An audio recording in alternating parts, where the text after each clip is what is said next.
Oui, oui, mais alors vous allez à l'école coranique, alors on vous est obligé d'apprendre en arabe, langue que vous ne connaissez pas, Oui. des sourates, Oui. et si vous ne les savez pas par cœur, là aussi vous êtes battu. Là, aussi. vous êtes battu, effectivement. Mais c'est quand même une drôle d'éducation. À ce moment-là, c'était très dur. Bien sûr. C'est-à-dire qu'on était terrorisé le matin quand on devait se lever pour aller à l'école coranique.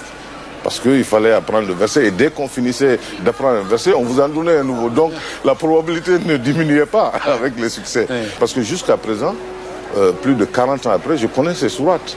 Ouais. Je les récite sans problème et je comprends toujours pas ce que ça veut dire. mais je peux quand même les réciter. Moi, j'ai fait cette analyse qui dit que l'Afrique a subi 2 colonisations. 2 colonisations. La première colonisation, c'est la colonisation arabe. Et spécifiquement au sud du Sahara. Particulièrement au Mali. Au Mali, les Arabes sont arrivés. Quand ils sont arrivés, ils nous ont fait perdre notre culture.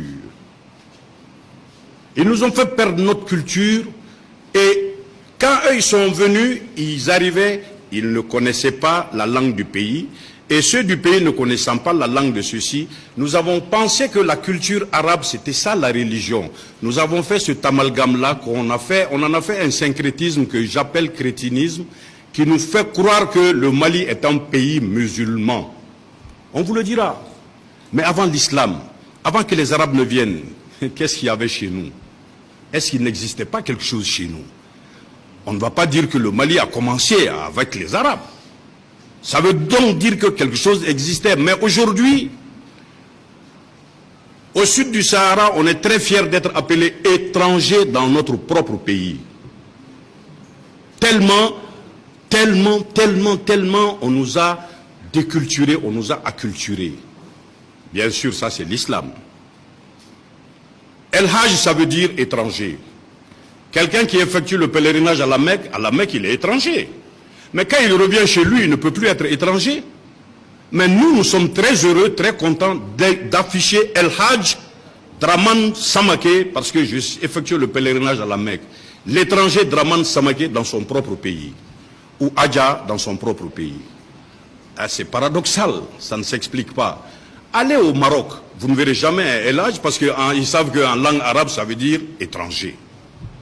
C'est pourquoi je veux vous dire, le premier devoir que je veux vous donner, c'est de me donner le nom des jours en Bamanankan. On va trouver le nom des jours en Bamanankan. Quelqu'un peut le trouver ici? Le nom des jours en Bamanankan. Hein? Ah, ils vont dire Ntenen, Tarata, Araba, Alamsa. Ça c'est arabe, hein? Ça, ce n'est pas Bamanankan. Ils vont le dire Ntenen, Tarata, Araba, Al-Kamisa, Djouma, Sibri. Ça, c'est arabe, ce n'est pas Bamanankan. C'est le premier devoir que je donne. Hein? Ça, ce n'est pas Bamanankan, ça, c'est arabe.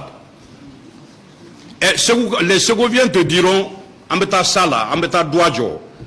Mais nous, on dit Ambeta Soula. Souk, ce n'est pas Bamanankan. Non, souk, c'est arabe. Le souk, il est arabe. Hein? Et le deuxième devoir que je vous donne, c'est de me dire le nom des mois en langue Bamanankan.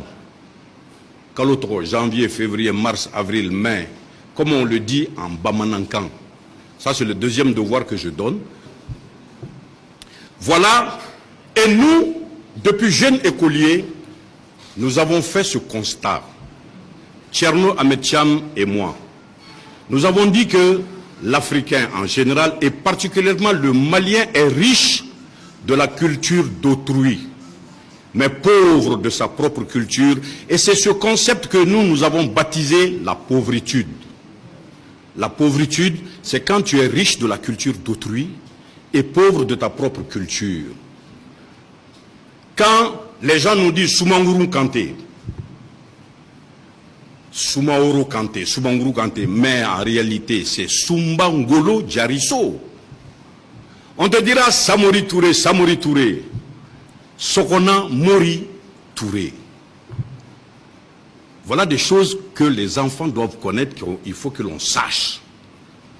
Parce que quand l'histoire est faite par le vainqueur, le vaincu n'a aucun mérite. C'est cela le problème de l'Afrique, et spécifiquement le problème du Malien. J'ai fait comprendre que nous avons subi 2 colonisations, et ces 2 colonisations nous ont emprisonnés dans nos têtes, dans nos propres esprits. Et tant que on ne pourra pas rompre les murs de ces 2 prisons, on ne s'en sortira jamais. C'est ça le grand échec. Aujourd'hui, quand vous rencontrez quelqu'un, quand vous ne le saluez pas, assalamu alaikum, vous n'êtes pas musulman. Aujourd'hui, parce que nous avons compris, vous vous arrêtez pour uriner aujourd'hui, on vous dit que vous n'êtes pas musulman. On ne sait pas pourquoi l'arabe s'accroupit pour pisser. On a l'impression que tout ce que lui il fait, c'est ça la religion. C'est ça le mal chez nous.